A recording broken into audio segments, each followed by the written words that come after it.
Hola, mi nombre es Rodrigo Ibáñez, estratega de inversión de Banchile y nuevamente les doy la más cordial bienvenida a este canal. El día de hoy, viernes 23 de julio, conversaremos sobre lo que ha sido la dinámica de los mercados a nivel global y los elementos a tener en cuenta a la hora de armar una estrategia de inversión hacia adelante. En primer término, comentarles que los mercados a nivel global han tenido un desempeño positivo desde el viernes de la semana pasada, 16 de julio, hasta el cierre estadístico de este comentario, toda vez que las acciones en promedio han subido en 1,21% en dólares en dicho espacio de tiempo, en un contexto en el cual han sido los países desarrollados los que han tenido un sobredesempeño respecto a los emergentes. De hecho, en el mismo espacio temporal, los países emergentes han caído sus bolsas un 2,38% en dólares, muy afectadas por lo que ha sido la situación de Asia emergente y en particular de China. En el caso de la bolsa de Estados Unidos, esta sube al cierre estadístico de este comentario un 1,66% en dólares, con el Standard & Poor's 500 estando muy cerca en torno a sus máximos históricos nuevamente, luego de un comienzo de julio que fue bastante desafiante. Por el lado de las tasas de interés, la tasa de 10 años de Estados Unidos se mantiene en niveles en torno al 1,29%, similar a lo de la semana pasada, lo que ha llevado a que en términos de clases de activos de renta fija internacional ha llevado un retorno similar en torno al 0,3% entre lo que son los activos de investment grade y high yield en la renta fija estadounidense. Finalmente, el dólar a nivel global evidencia un cierto aumento en torno a 0,3% durante la semana, con un euro en torno a 1,17 y con los commodities, particularmente el caso del cobre, recuperando algo de fuerza toda vez que ha subido un 0,8% para situarse en niveles en torno a 4,36 dólares la libra. ¿Qué es lo que ha estado detrás del desempeño de los activos durante esta semana? Importante ahí mencionar que hemos tenido muy buenos resultados corporativos en Estados Unidos, que han impulsado la bolsa del país del norte a cerca de máximos históricos. De hecho, llevamos 118 compañías que ya han reportado sus resultados y de ellas el crecimiento en lo que son las utilidades ha sido de un 120% año contra año, un 20% más de lo que esperaban los analistas, y en el caso de las ventas el crecimiento ha sido de un 18%, lo que implica un 4% por sobre lo que esperaban los analistas. Esto es una mirada año contra año y corresponde a la información del segundo trimestre. Esta situación de mejora en los resultados corporativos ha llevado a, como decía anteriormente, un aumento importante de los índices y sobre todo más bien del sector tecnológico, que en relación a lo que se había venido manifestando durante la primera parte del año, en donde el sector tecnológico estaba detrás del sector financiero, por ejemplo, en lo que son los retornos, ahora eso se ha dado vuelta de la mano, entre otras cosas, de los resultados corporativos y también de un ambiente que se vuelve cada vez más propicio para ese tipo de sector.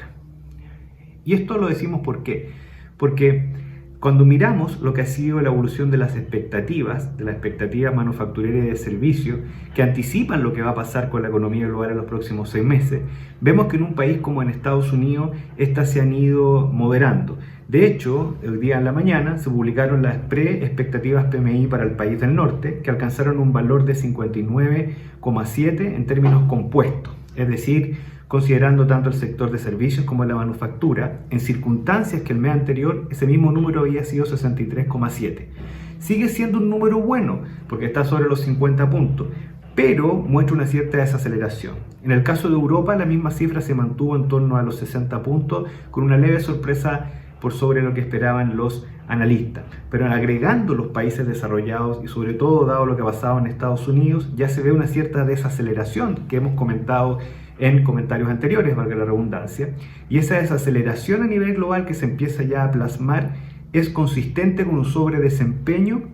de aquellos sectores que habían quedado algo más atrás en el primer semestre y que son sectores que están más ligados a la tecnología o sectores tipo más bien growth. Por lo tanto, hace sentido lo que ha pasado en el último tiempo y probablemente mucho de esto se va a repetir en los próximos meses. Esta desaceleración también ha ido de la mano con una mayor preocupación respecto a lo que puede ser la variante Delta. De hecho, información de prensa señala que en el caso de Israel, la vacuna de Pfizer solo tuvo un 39% de efectividad para prevenir la variante Delta, aunque sí fue, la verdad, muy eficaz en la gravedad de la enfermedad. La verdad que la gente que se enfermó, de acuerdo a la información presentada, no lo hizo de una manera grave o que significara una mayor demanda de los servicios hospitalarios.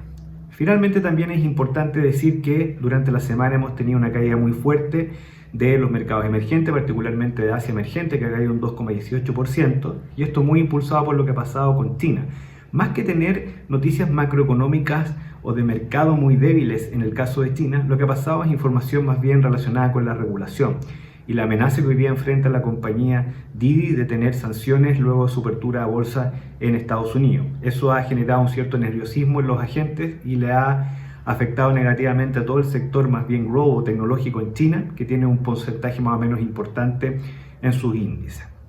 Con toda esta información, ¿cómo operar hacia adelante? Siempre nosotros insistimos en la diversificación y el estar expuesto de manera correcta a las distintas fuerzas que se vienen hacia adelante. Una de las fuerzas que está sucediendo y que va a seguir probablemente este segundo semestre dice relación con esta desaceleración que están mostrando las expectativas y que generarían datos económicos algo más débiles ya a partir del primer semestre de 2022. Como los mercados operan con bastante anticipación a los hechos, ya es momento de empezar a posicionar la cartera para esa desaceleración. ¿Cómo uno lo puede hacer? Con acciones del sector tecnológico, y eso implica tener una porción importante de la cartera en Estados Unidos y también en Asia emergente, más allá de los ruidos regulatorios recientes. Eso está en evaluación, pero por ahora hace sentido tener una exposición dado a esta fuerza. Y la otra fuerza también importante es la que tiene que ver con lo que pueda pasar con la inflación y las tasas de interés, en donde luego de estas caídas fuertes de julio nosotros vemos que podrían subir las tasas de interés de 10 años en Estados Unidos, y eso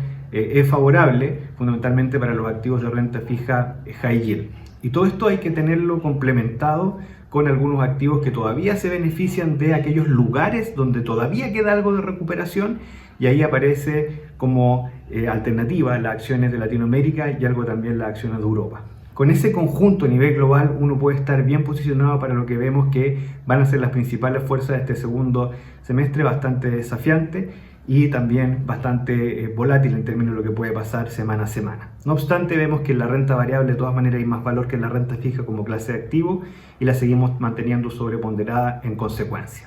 Esperando que esta información sea útil para su proceso de toma de decisiones de inversión, me despido, que tengan una muy buena semana. Adiós.